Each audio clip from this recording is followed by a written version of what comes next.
Hello, buddy. Welcome back to the Tinmans Court Channel.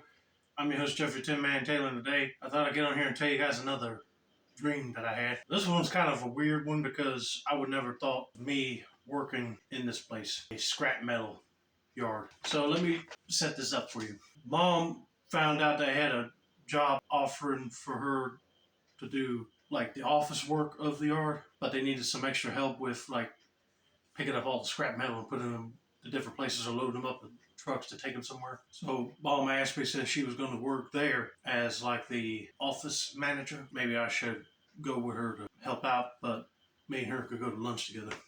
I said, oh wow, that's cool. So went there and they gave me a pair of coveralls to wear, and I was wearing this hat. I think some of them wanted to make fun of me because I was wearing a hat like this instead of like a baseball cap. I said, I didn't care. I'm old school. So I got on the yard and boy, I could see why they needed help.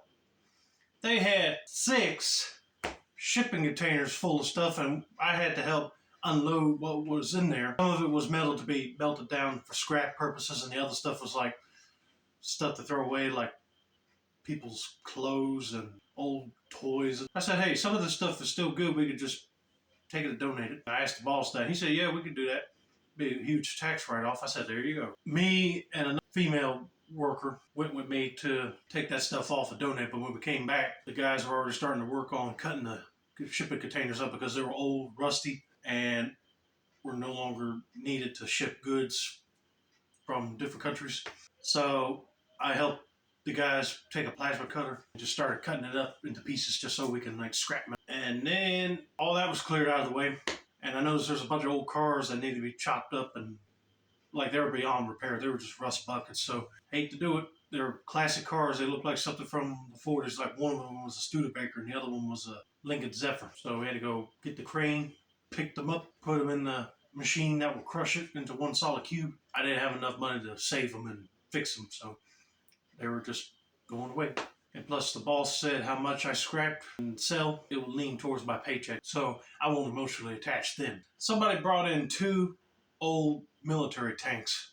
I'm like, what on earth are these things doing here? They should be in a museum. He said they were, but apparently they were closing the museum down and they couldn't sell the tanks. And they were ones that were just sitting out back anyway, never going to be restored. And I wanted to argue with the boss about that, but I didn't want to get fired for bad talking to him about what we have or getting too emotionally attached to something.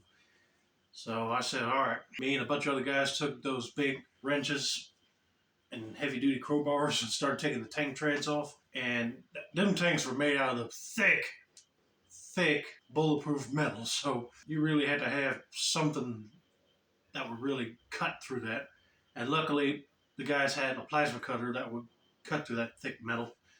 And we were able to like heat it up and start breaking it apart and throwing all the parts that needed to be scrapped and all the other parts that like the tank treads and some of the other pieces of metal that won't worth nothing, we ended up throwing in like this big pit that was filled with acid, and it would just eat it away and dissolve and boop, gone. And also it was like one of the modern tanks from like the 90s. It wasn't nothing major from like World War II. But then I remember people started freaking out for no reason. I was like, what's going on?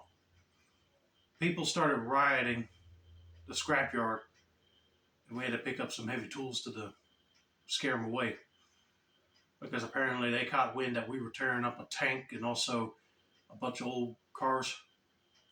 That might have been something related to certain parts of history. I was like, oh crap, I knew it. We scared off a few of them, but the rest of them just wanted to keep on coming. I had to get Mom out of there, so she already got done with her office work for the day, and she told me to clock out and we're getting out of here. I said, yes, ma'am.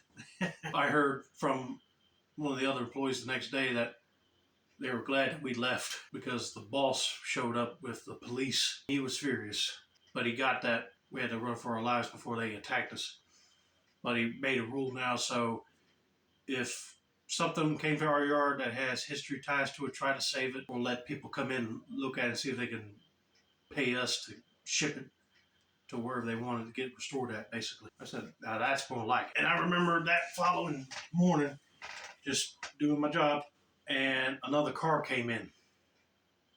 Guess what it was? A 1955 Chevy Bel Air. And I was like over the moon because it was like a nice dark blue body style color, and the top was white. And it looked like it was in perfect good shape, but apparently the owner told me that the previous owner of that car died, and it was sitting in the backyard of their house. And the kin folks said they don't have time to restore it, and they said they might as well end up scrapping it. And I asked the boss, did they say anything about like motor drivetrain or anything? And he said, yeah, the motor was locked up, but it was still crank over if you try to fiddle with it. Transmission was seized. So, in other words, it either had to be rebuilt or replaced. And I asked the boss if it's okay if I take this home and get it fixed. He said, I don't see no problem with that. You can save it. Go right ahead. If not, you can just scrap it. I said, yes, sir. So I called my dad, and he got his truck up there with a trailer. He had to rent a U-Haul car trailer, and me and him pushed it onto the trailer and strapped it down nice and tight so it won't fly off on the road. And he backed it up and got it out and took it home with me. He told me later during my lunch break with Mom, he was happy that I saved it because that was a nice car, and it is. So then I started saving my money from working in the scrap along with Mom's paycheck. We all got that car mechanically fixed and everything was polished up. All the dents that were in the car were popped out, and the paint job really didn't need no recoat, but some areas were messed up, so it ended up getting a whole new paint job and clear coat. So we got it cleaned, and boom, it was fired. And I said, well, Mom, I'm going to get this thing registered in my name, and I'll drive you to work in this instead of you driving your car into the scrapyard. Because once you go into the open end of the scrapyard, there's a little bit of old vehicles just laying around in the front yard of this place, and then the rest of it was all in the back. And I woke up. I was like, dang, that was a weird and exciting dream all at once because I'm working a normal job, and yet I find a car that I liked and was driving it. But anyway, I hope you guys enjoyed this video. Don't forget to like, subscribe, turn on those post notifications for more dream-related content like this. And let me know down in the comments if you had any weird dreams where you ended up in like a metal scrapyard for some odd reason. This has been another successful installment of the Tin Man's Core channel. I'm your host, Jeffrey Tin Man Taylor, and I said that's a wrap. And that's day, y'all.